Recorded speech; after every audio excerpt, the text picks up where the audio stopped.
Graça e paz, amados. Vamos a mais um vídeo aqui no nosso canal. Hoje, confesso que um pouco triste, né? Mas antes eu quero agradecer a cada um dos inscritos aqui no nosso canal. Já ultrapassamos o número de 700 inscritos, estamos com 700 e pouco, né? E eu quero pedir que você continue compartilhando os nossos vídeos, que você dê o seu like.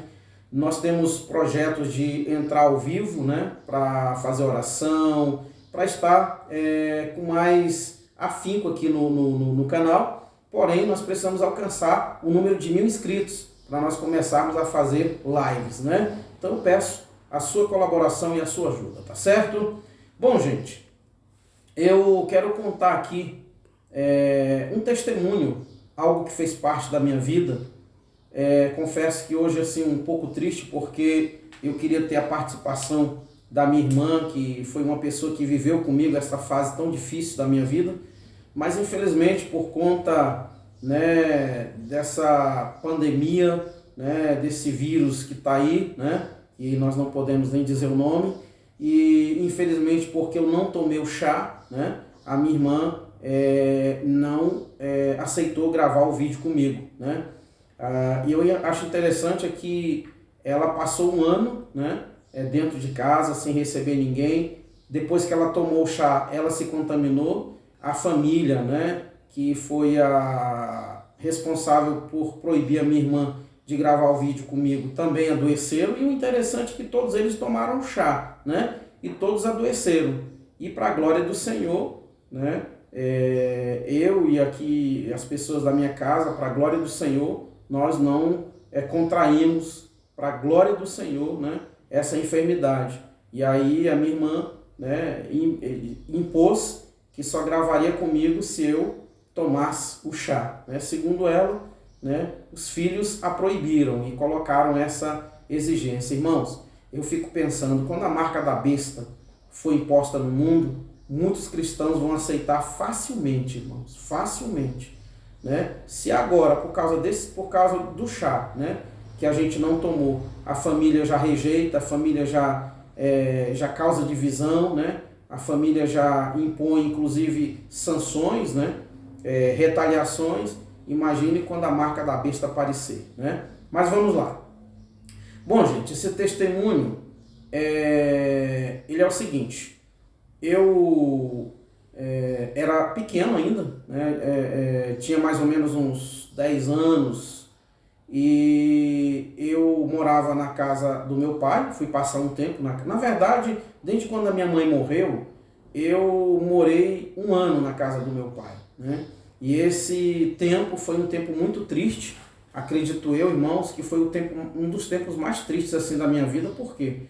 Porque quando eu estava morando com meu pai, eu apanhava muito, né? Eu sofria muito, minha madrasta me batia muito. Inclusive tem um episódio que um dia ela estava fazendo um suco de graviola, e aí ela estava tirando, né? Tirando a polpa, ali a semente ali da polpa da graviola. E eu tenho 2 irmãos que são filhos dela com o meu pai. E um deles falou assim: mãe, me dá um pedaço de graviola? E ela deu. E aí eu disse assim: tia, a senhora pode me dar um pedaço de graviola também? Ela disse: você quer um pedaço de graviola, meu filho? Eu falei: quero. Ela pegou um cinto e me deu uma surra, irmãos. Mas uma surra muito grande. Então, eu tenho 2 irmãs, inclusive uma essa que eu falei aqui no vídeo, né? E uma outra irmã que, coincidentemente, nessa pandemia, eu estive na cidade onde ela mora, e por incrível que pareça, irmãos, ela não me recebeu na casa dela, né, com medo de ser contaminada. Irmãos, é muito triste isso, né? Mas vamos lá. E aí elas foram visitar o meu pai, né? Foram visitar o meu pai e viram o meu sofrimento. Eu sou grato a Deus, né, pela vida delas, por tudo que elas fizeram por mim, né? E aí as minhas irmãs foram visitar o meu pai, vendo o meu sofrimento, decidiram me trazer para Brasília. E quando elas me trouxeram escondidas, né? Elas vieram e o meu pai não soube quando nós viajamos para cá. E, como eu disse, eu sou muito grato a Deus, porque se eu tivesse ficado lá, irmãos, o meu sofrimento teria sido muito maior. Chegando em Brasília, eu tive um problema, irmãos, muito grave.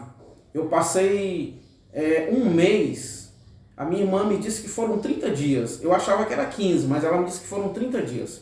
Que eu não conseguia dormir, irmãos, de jeito nenhum.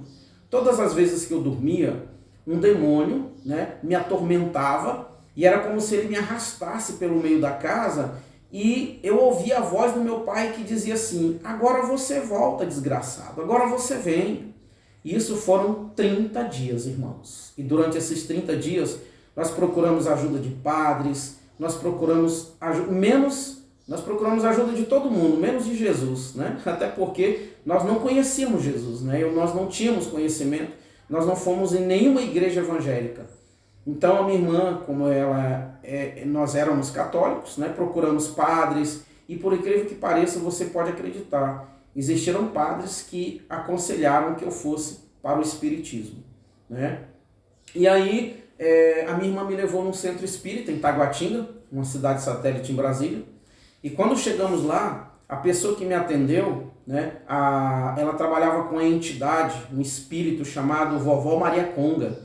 E aí esse espírito disse que eu era médium e que o que estava acontecendo comigo, na verdade, é que eu precisava desenvolver a minha mediunidade, que na verdade aquilo ali era o meu guia que estava querendo ter contato comigo e eu não estava entendendo. Irmãos, durante esse período que eu passei sem dormir, nós ouvíamos cavalos subindo as escadas, nós ouvíamos latidos de cachorro dentro de casa.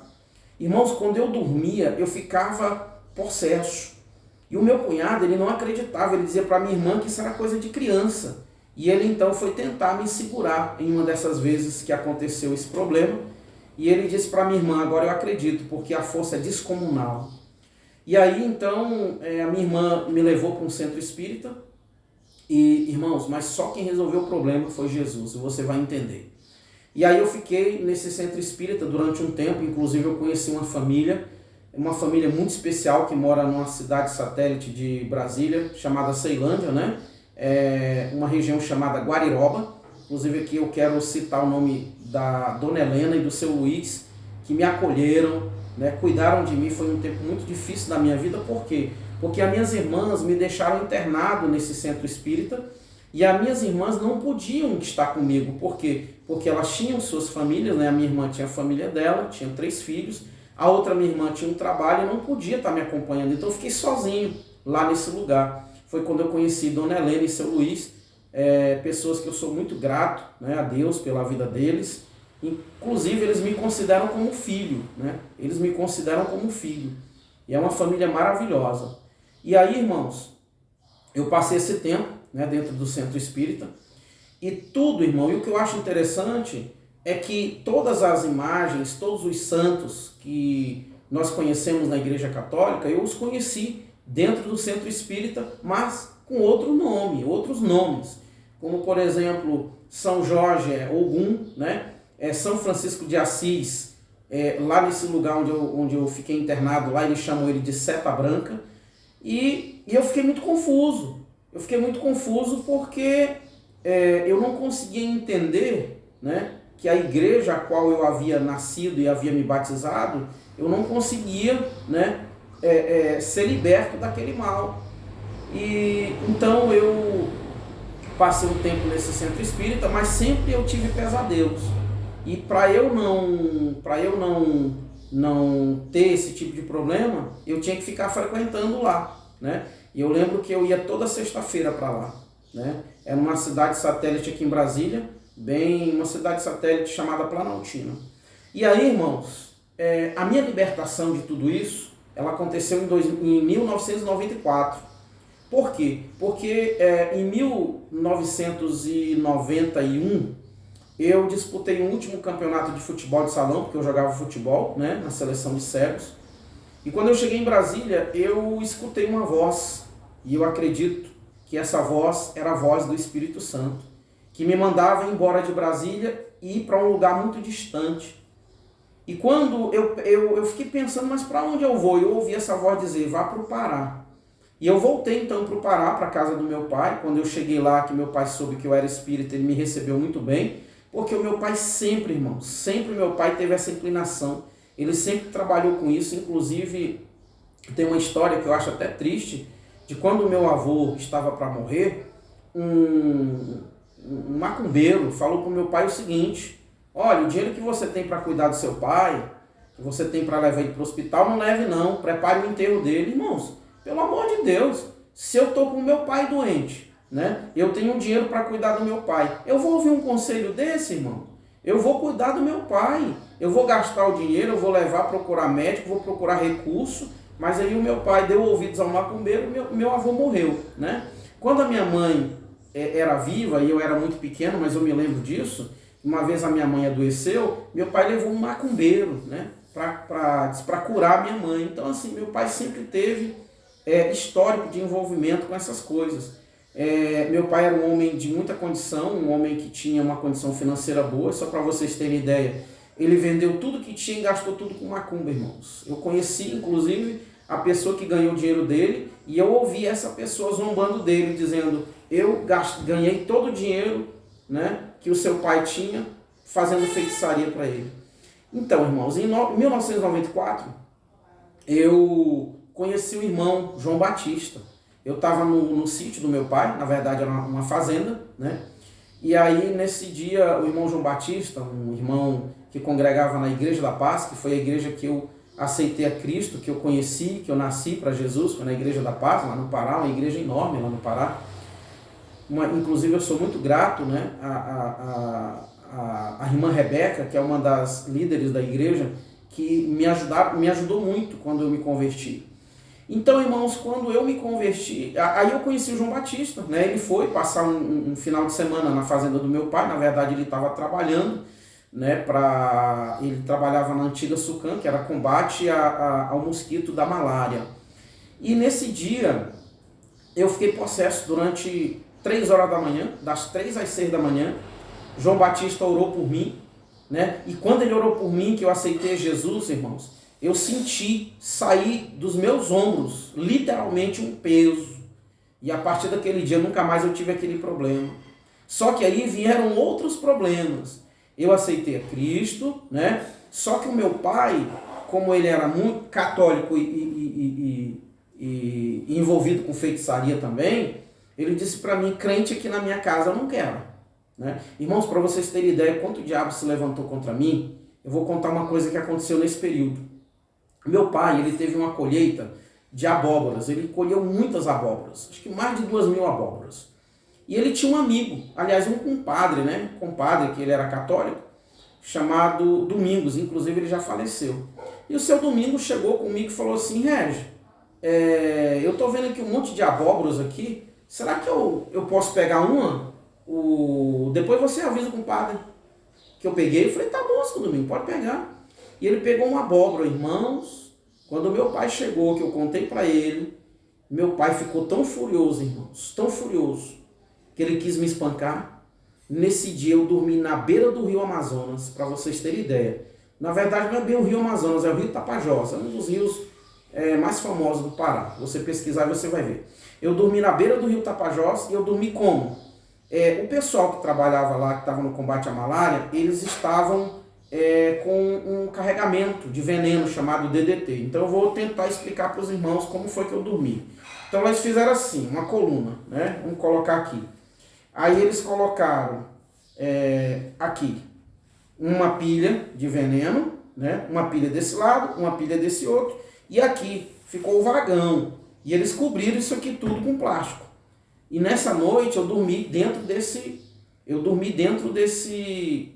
dessa pilha de veneno, porque meu pai quis me espancar por causa de uma abóbora que o compadre dele pegou. Só para vocês terem ideia como o diabo ficou furioso comigo quando eu me converti. E aí o meu pai, ele chegou comigo e falou assim: meu filho, você tem que escolher, ou eu ou os crentes. Eu falei: papai, não é questão de escolher o senhor e os crentes, é questão de eu escolher Jesus, eu quero Jesus. E aí meu pai me expulsou de casa. Irmãos, foi um tempo tão difícil. Meu pai me expulsou de casa. E para a glória do Senhor, irmãos, para a minha sorte, né? E eu sou muito grato a Deus porque Ele sempre cuidou de mim. O irmão João Batista, que inclusive já é falecido, me levou para a casa dele, me ajudou, juntou com mais 3 irmãos, que foi o irmão Daniel, que também já é falecido, o irmão Elias, um grande amigo, que eu sou muito grato a Deus pela vida dele, o irmão Orisvaldo Eu faço questão de citar esses nomes porque para externar a eles a gratidão que eu tenho, né, a Deus pela vida deles. E a irmã Rebeca, que é uma das líderes da Igreja da Paz, me ajudou muito. E aí teve um seminário para fazer, eu já vou encerrar o testemunho, teve um seminário e eu quis fazer esse seminário. E a irmã Rebeca me deu forças. Só que o diretor do seminário, ele era americano e eles nunca tinham recebido um aluno cego, nunca. E aí a resistência foi muito grande. E aí teve um movimento, era no Ribeirinho, e eu fui para esse movimento para tentar convencer, né, a liderança da igreja me levar para esse seminário. A irmã Rebeca quis me levar, né, por ela já estava tudo certo.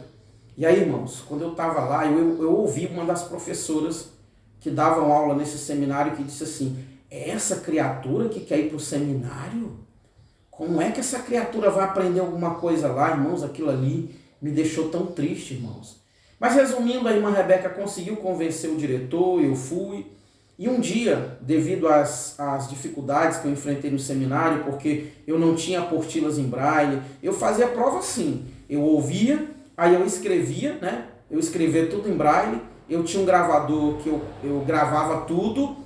E aí depois eu ia ouvir as gravações, ia copiar o que eu precisava copiar. Eu sentava com os outros alunos para a gente fazer questionário. Eu sei que a menor nota que eu tirei na prova dessa mulher que fez esse comentário foi 95.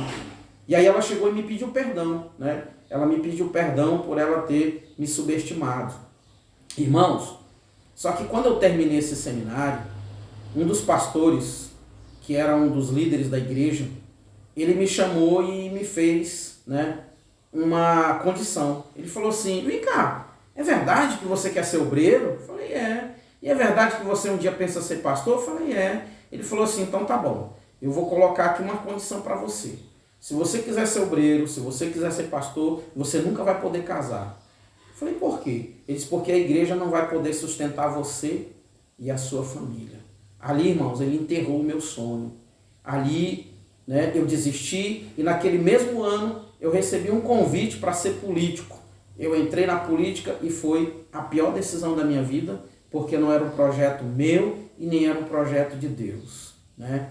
Mas graças a Deus o Senhor me alcançou e hoje, isso aqui é só um pouco do meu testemunho, irmãos. E hoje, para a glória do Senhor, estou aqui pregando o Evangelho. Tenho um sonho de levar 100 milhões de almas ao conhecimento da palavra de Deus. Foi por isso que eu criei esse canal e eu peço que você me ajude nesse sonho, na realização desse sonho, porque Jesus morreu para salvar almas, irmãos. E nós lutamos para viver o verdadeiro evangelho, nós lutamos, né? Inclusive, uma das nossas metas é nunca explorar a fé dos irmãos, sempre depender de Deus, né? Eu tenho procurado viver assim. É o Senhor quem me sustenta, é o Senhor quem cuida de mim. Quem me conhece de perto sabe da minha vida, sabe de como eu vivo, sabe de como eu lido com relação a essa questão, né, financeira, que é uma questão tão delicada, irmãos. Hoje tem tantas pessoas que até têm raiva do Evangelho por conta de pessoas que exploram a fé dos outros, que usam a palavra para ganhar dinheiro. E eu tenho procurado, né, viver de acordo com o que a palavra de Deus diz, viver pela fé, sem precisar estar pedindo nada para ninguém, sem precisar estar fazendo campanha disso, campanha daquilo, arrecadações. O Senhor, né, me ensinou a não amar dinheiro. Irmãos, como eu queria viver nesse mundo, irmãos. Como eu queria viver nesse mundo, sem precisar de dinheiro. Como eu queria. Acho que eu seria o homem mais feliz do mundo se eu pudesse viver nesse mundo sem precisar de dinheiro, né? Porque a Bíblia diz que o amor ao dinheiro é a raiz de todos os males.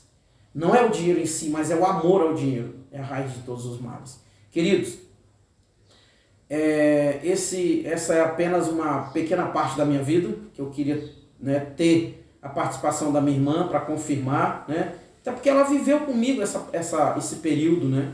Ela viveu, foi um tempo de terror, tanto ela como meu cunhado, a outra minha irmã. Vivemos isso e foi uma coisa assim que eu gostaria muito, né, de ter a minha irmã participando desse vídeo. Mas, como eu relatei já no início, né, Infelizmente, ela impôs uma condição que só gravava comigo se eu tomasse o tal do chá, né? E é isso, irmãos. Então eu quero agradecer você que ouviu, né, que assistiu esse vídeo, e peço que você me ajude, compartilhe, dê o seu like, não esqueça de dar o seu like. Eu não entendia isso, irmãos, porque que as pessoas pediam para os outros se inscreverem, dar o seu like. Eu entendi que é dando o seu like, é mostrando para o YouTube que você está gostando do conteúdo do canal, que o canal vai crescer. Então, me ajude, tá? Me ajude, porque quando o canal alcançar o número de 1000 inscritos, eu pretendo fazer live, eu pretendo fazer vigílias, né, aqui no canal. Então, me ajude a alcançar, né, o maior número de pessoas através desse canal. Amém, queridos? Ore comigo aonde você estiver. Querido e eterno Deus, Pai querido, em nome do Senhor Jesus, nós queremos te glorificar, te exaltar, Senhor, por tudo que o Senhor tem feito pelas nossas vidas. Senhor, pelo teu cuidado, pelo teu amor. Senhor, quero pedir que o Senhor abençoe cada pessoa, meu Pai, que ouviu, Senhor, este testemunho, cada pessoa, meu Pai, que está inscrito nesse canal, cada pessoa, meu Pai, que compartilha as mensagens que nós postamos aqui. Pai querido, que o Senhor abençoe a cada um, Senhor. Que o Senhor possa, meu Deus, nos proteger, Senhor. Que o Senhor continue nos guardando, Senhor, deste vírus maldito que está no mundo, Senhor. Pai querido, que o Senhor continue derramando a Tua graça, a Tua misericórdia sobre as nossas vidas. Pai, muito obrigado, Senhor. Que o Teu nome seja glorificado, que o Teu nome seja exaltado. Pai, nos ajuda a vencer o mundo, nos ajuda a vencer o pecado a cada dia, a fim de que possamos estar preparados para aquele grande dia, onde o Senhor nos dirá: vinde, benditos do meu Pai. Queridos, que o Senhor Jesus seja glorificado e exaltado para todo sempre. Amém e amém. Deus abençoe a todos.